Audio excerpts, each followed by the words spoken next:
Hello everyone, welcome back to the channel. 13 June के current affair आज की video में डिस्कस करेंगे और स्टार्ट करते हैं। फर्स्ट क्वेश्चन है, on which day the world day against child labour is observed.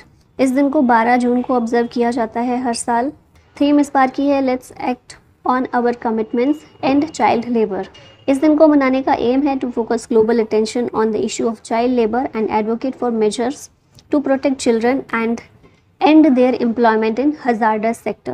पहला world day against child labour initiate किया गया था by international labour organisation on 12 June 2002।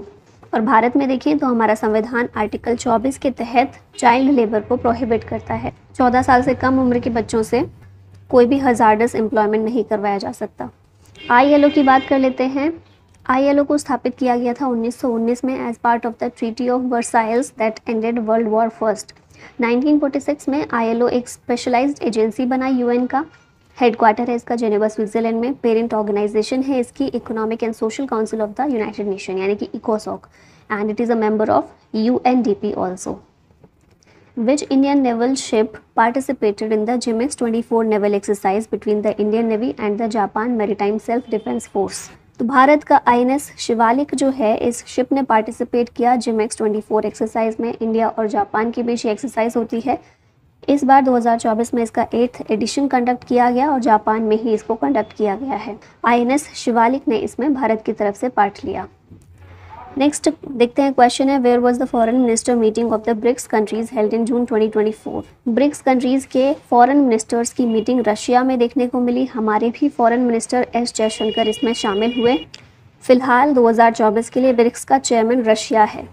ठीक है, ब्रिक्स की जो समिट होगी वो रशिया में ही इस बार कंडक्ट की जाएगी। 15th ब्रिक्स समिट जो हुई थी वो जोहान्सबर्ग साउथ अफ्रीका में हुई थी। उस दौरान 6 कंट्रीज़ को इनवाइट किया गया था ब्रिक्स में शामिल होने के लिए, Argentina, Egypt, Ethiopia, Iran, Saudi Arabia और UAE।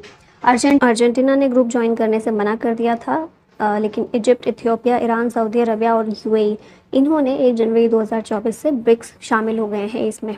Brazil, Russia, India, China, south Africa ये पहले से ही ब्रिक्स के मेंबर्स थे।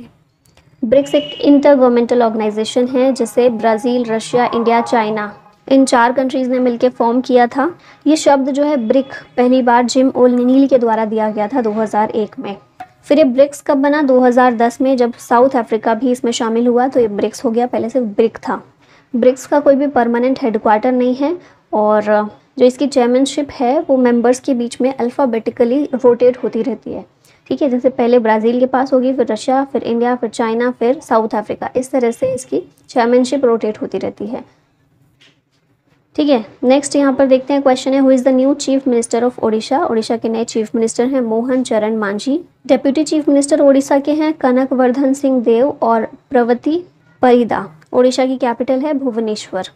Who was sworn in as the chief minister of Andhra Pradesh. Andhra Pradesh के CM है N Chandrababu Naidu. Option b यहाँ पर करेक्ट है। 2014 में Chandrababu Naidu became the first CM of bifurcated Andhra Pradesh and served it until 2019। फिर 2019 में ये हार गए थे और अभी वहाँ के CM फिर से बने हैं। आंध्र प्रदेश के गवर्नर हैं S Abdul Nazeer. What position did India achieve in the Global Gender Gap Index 2024? India को इसमें पोजीशन मिली है 129th। वर्ल्ड इकोनॉमिक फोरम के द्वारा इस इंडेक्स को रिलीज किया जाता है। इंडिया 129th नंबर पर है। टॉप किया है इसे आइसलैंड ने। साउथ एशिया में भारत 5वें नंबर पर आता है आफ्टर बांग्लादेश, नेपाल, श्रीलंका और भूटान। और लास्ट में साउथ एशिया में पाकिस्तान की रैंक है। ठीक है, ओवरऑल भारत 129th नंबर पर है। वर्ल्ड इकोनॉमिक फोरम एक स्विस नॉन प्रॉफिट और इंटरनेशनल ऑर्गेनाइजेशन है। इसे 1971 में इस्टेब्लिश किया गया था। हेडक्वार्टर है जेनेवा स्विट्जरलैंड में। ये एक कॉमन प्लेटफॉर्म प्रोवाइड करता है for political, business, social and academic leaders to shape global, regional and industrial agendas. WEF की एनुअल मीटिंग दावोस स्विट्जरलैंड में होती है हर साल। और प्रेसिडेंट कौन है WEF के? बॉश ब्रेंडे। नेक्स्ट यहाँ पर देखिए, WEF के द्वारा कई सारी रिपोर्ट्स रिलीज़ की जाती हैं, जैसे कि global gender gap report, global risk report, global competitiveness report, travel and tourism competitiveness report, inclusive growth and development report और global human capital report. Index और रिपोर्ट यहाँ रिवाइज करते हैं। 3 इंडियन कंपनीज़ हैं जो कि Times magazine global 100 most influential companies of 2024 में शामिल की गई हैं। ये हैं Reliance Industries Limited, Tata Group and the Serum Institute of India. UN ने ग्लोबल अनएम्प्लॉयमेंट को बताया है कि 2024 में ये कम होगी। दिल्ली का airport top 10 busiest airport in the world में शामिल है। दिल्ली की रैंक हाईएस्ट है among Indian cities in global index. Travel and tourism development index में इंडिया की रैंक 39 है। यूएन की रिपोर्ट के अकॉर्डिंग ग्लोबल इकोनॉमी 2024 में 2.7% से ग्रो करेगी और 2025 में 2.8%। समर 2023 हॉटेस्ट है 2000 सालों में, स्टडी के द्वारा ये बताया गया। इंडिया ने टॉप किया है ग्लोबल इंटरनेट शटडाउन्स इन 2023। ग्लोबल वेल्थ रिपोर्ट के अकॉर्डिंग दिल्ली और मुंबई ये टॉप 50 वेल्दीएस्ट सिटीज़ में से आती हैं। What is the name of the current vice chief of army staff who has been appointed as the next chief of army staff? Chief of army staff Upendra Dwivedi बनाए गए हैं। अभी तक ये vice chief of army staff थे। इनका नाम अच्छे से याद रखिएगा। He has been awarded the Param Vishisht Seva medal, Ati Vishisht Seva medal and 3 GOC-INC commendation cards. Appointments यहाँ रिवाइज करते हैं। आशीष कुमार दास अपॉइंट हुए हैं as director in NITI Aayog. PNB made life India insurance के MD और CEO हैं। समीर बंसल UNGA के 79 सेशन के प्रेसिडेंट बने हैं। Philemon Yang. मलेशिया ने अपॉइंट किया दातो मुजफ्फर शाह मुस्तफ़ा को as its ambassador to India. Director general of the world organisation for animal health doctor Emmanuel Soubeyran हैं। SSC के chairman Rakesh Ranjan. New brand ambassador of Muthoot Pappachan group Shahrukh Khan. MD and CEO of India first life insurance Rishabh Gandhi.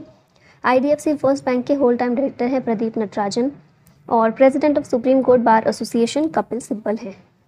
Which year has been officially designated by the United Nations as the international year of quantum science and technology? तो 2025 का साल international year of quantum science and technology designate किया गया है United Nations के द्वारा। Opening ceremony इसकी 14 जनवरी 2025 में बर्लिन में होने के लिए तय की गई है।